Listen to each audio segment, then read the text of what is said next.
Honourable Speaker, before I ask the question of the Honourable Attorney General, can I add my greetings to yours and Honourable Balminder Singh in welcoming the students and teachers from Nosori High School. Nosori is a very important town for us, Madam Speaker, especially from the provinces of Tailevu, who are here today, and Leitasiri, and of course Rewa.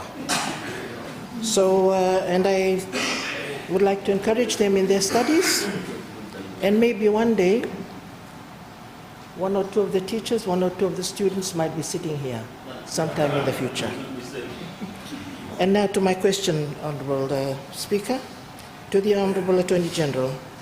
Given the high incidences of drunken brawls in Suva, can the Minister confirm if his ministry will push for an urgent review of liquor licenses, specifically nightclub opening hours, to support the maintenance of law and order in the country? Thank you, Honourable Speaker.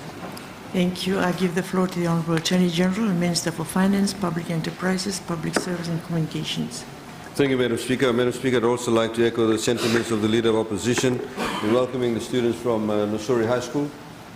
These students, no doubt, are the future of the country, and indeed this is exactly what Fiji First is catered for, is to look after the students in the future. The younger people, that's what Fiji First is all about, Madam Speaker. Madam Speaker, the question by the Honourable Leader of Opposition is somewhat flawed in its premise. And I'd like to take the House through that, Parliament through that. Suva is not the litmus test for law and order in the country. Secondly, liquor licenses come under the Liquor Act. So if anything is to be reviewed, it's not the liquor license, it's the Liquor Act that needs to be reviewed.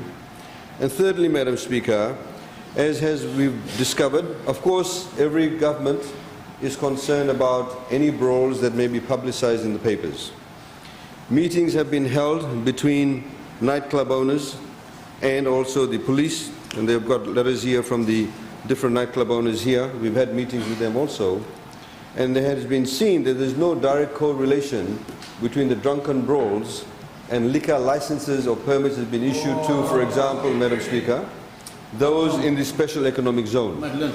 Just by way of background, Madam Speaker, just by way of background, as you may recall that a few years ago, the government set up the special economic zones, both in Suva and also in Nandi, where a couple of the streets were allocated specifically where nightclubs and liquor license hours were extended for a longer period of time. And the reason why this was done, Madam Speaker, for a couple of reasons, and this is the map that shows you, I can give you a copy of the Gazette. The reality is, Madam Speaker, many people wanted to have entertainment and have drinks after 1 a.m. And what we found is that the black markets were flourishing. People, for example, Madam Speaker, when the nightclubs would close, would perhaps go and drink under the mango tree or coconut tree somewhere near the seawall, under some cassava patch, wherever it was, completely uncontrolled. Fights would break out. The police would have absolutely no ability to go and monitor each specific area. Wailoaloa Beach is a classic example. People would get raped.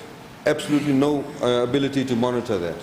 So the rationalization was that if you have these special economic zones and you open it for longer periods of time, it's a control environment. And indeed, as we've dug up, and the police will also had meetings with the nightclub owners, we've got letters here verifying that, they found that some of the photographs that appeared in some of the newspapers regarding drunkards out in the streets in the early hours of the morning, in fact, were from outside the zones and in fact had gone to some black marketing areas too. Or people buying drinks and drinking underneath the mango tree, as you know, behind the market up on the hill there. These are some of the areas, and this is some of the specific areas we need to ensure that it does not happen. So there is no direct correlation, Madam Speaker, between the liquor license hours and the brawls. As you may have seen, those photographs aren't appearing now because the police and the nightclub owners are working very closely together. So it would be a knee-jerk reaction to try and suddenly review the act per se. It is working well. We are getting more people in a more controlled environment. they are paying service turnover tax in these nightclubs, whereas previously when you go to a black marketing house or whatever it is, they don't pay VAT, they don't pay STT. This is also bringing in revenue, but it's more of a control environment, Madam Speaker. Thank you. Thank you. Supplementary question, the Honourable Leader of I thank the Opposition. Attorney General for his long answer. But I've witnessed this myself, the brawls in the streets on my early morning walk, so it's not a knee-jerk reaction from us. We've seen young people, Madam Speaker, and these are mostly indigenous people who are at supposedly the height of their productive time of their lives, who are frequenting these nightclubs. So it's a very serious concern that we bring to this House, Madam Speaker, because the opening hours are from 5 p.m. to 5 a.m. And that's very long for people to be in these nightclubs, and some of them do not have the discipline to take themselves home. So we are asking, Madam Speaker, if they can seriously look into this act and try and shorten the nightclub hours, so these people are not frequenting the nightclubs, but are going home early so they can be putting in a good day's work the next day. Thank you, Madam Speaker. Thank you. Honourable Attorney General, Minister for Finance. Madam Speaker, that Public was a Enterprises. statement, and it's not relevant. I've already answered the question. Thank you, Madam Speaker. Thank you. Supplementary question, the Honourable Nico Nawaikula. Because he's Muslim, he doesn't drink. He doesn't go out to the nightclubs. The reason why Losana Magawan, listen, Losana Magawan died, Losana Magawan, very famous journalist, died is because of the licenses. Order. I would like you to withdraw the reference to the But it religion. just, that was a compliment. The religion. I would like you to withdraw. Well, if you insist, Madam Speaker, then I will withdraw it because Thank you. it came as a Please compliment. carry on then. That you are a Muslim. Are you hurt by that? Thank If you. heard by Do that, not repeat what you Very had well. said I will and not. withdrawn. Please continue with your but my explanation, Madam Speaker, that was a compliment. No, the reason, Madam Speaker, the reason why Losana Magawan, very famous journalist, died is because of these extended hours. Extended hours, yes. What is And- the question, please? And the reason, the Honourable Attorney General says, the solution for the black market is to extend these hours. Could he explain the reason why he finds it unnecessary to review? The public needs to know that, because the public is suffering. All this is happening because you're extending from 2 o'clock to 2 a.m. They should be in church. It's a Sunday. Thank you. Honourable Attorney Why? General.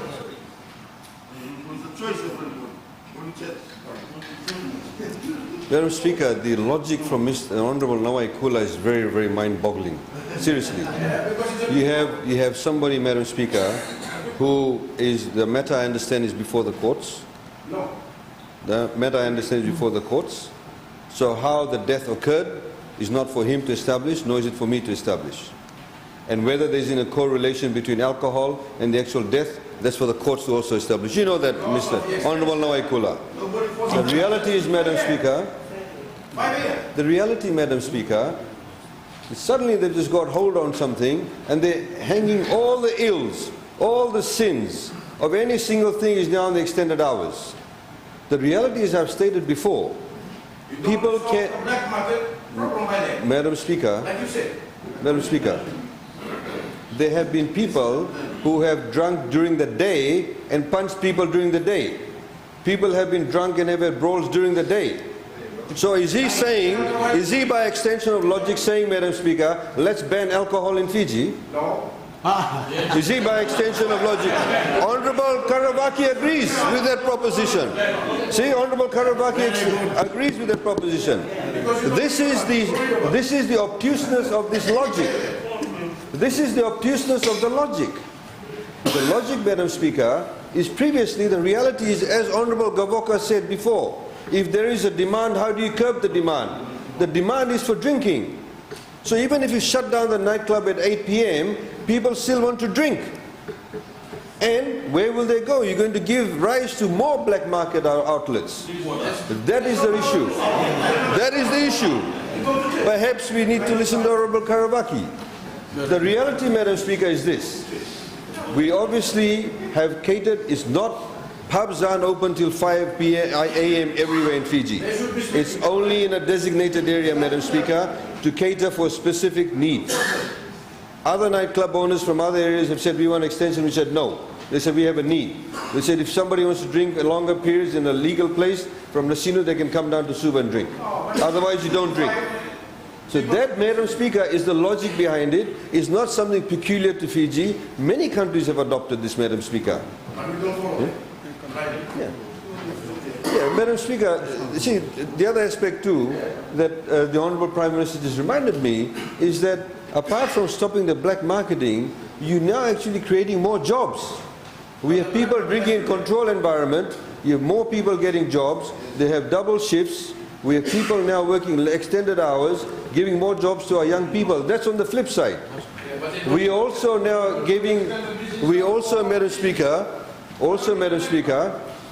I could not hear what Honourable Diluke Verata is saying, but I think he mentioned about businesses. In the economic zone too, Madam Speaker, shops can open till long hours.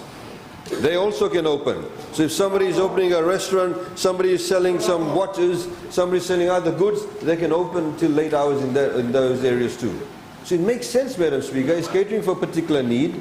It's going to be a controlled environment. There is now relationships developing between nightclub owners in Nandi and Suva. They're liaising with the police, and the idea is to try and control it.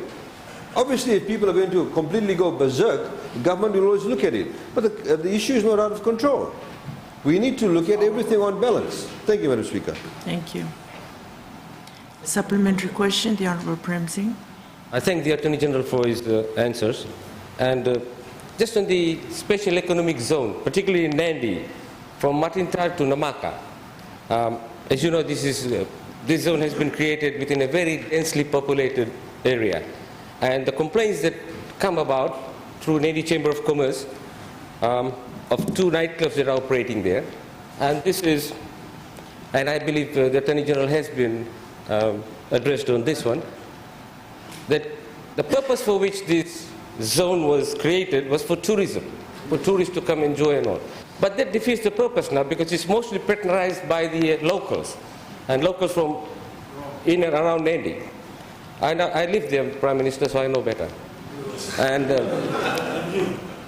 my question to the Attorney General is, would he be looking at, in view of the complaints from the Nandi Chamber of Commerce and the residents of Namaka and Matintar, that the nightclub opening hours be curbed? Thank you. Honourable Attorney General. Madam Speaker, I have a letter here signed by Mr. John Gray and Robert Singh from Nandi, and John Gray, I understand, is also part of Nandi Chamber of Commerce, in which he's saying that the nightclub hours should be left as it is. Madam Speaker, Madam Speaker, I don't think he owns a nightclub there, but Madam Speaker, it does make commercial sense too. And when we gave out this extended period, it was not just for tourists. It was also for locals. Locals do also want to have a drink. They do also want to have a drink. So, Madam Speaker, the point is, and I agree with the Honourable Prem Singh, that some complaints were received. We've also received a lot of positive responses. There was one particular nightclub, I think it's called the Ice Bar. Ice Bar. I understand that was having people outside. They have been told not to have people outside the premises. That, I understand, has been stopped. Obviously, if they are putting people outside, Madam Speaker, the nightclub, they are breaching the license. So they need to rein in, they get fined, etc. That was the issue in Nandi. But as far as all the other issues are concerned, everybody is happy with it. And it does, again, provide that focused area for people to be gathering in. Madam Speaker, we've had, for example, people from Denrau, the Denrau people saying, only have it here. We said no. Because we want to open the zone for local businesses also. And for locals to go there and enjoy themselves also within a controlled environment and be responsible about it.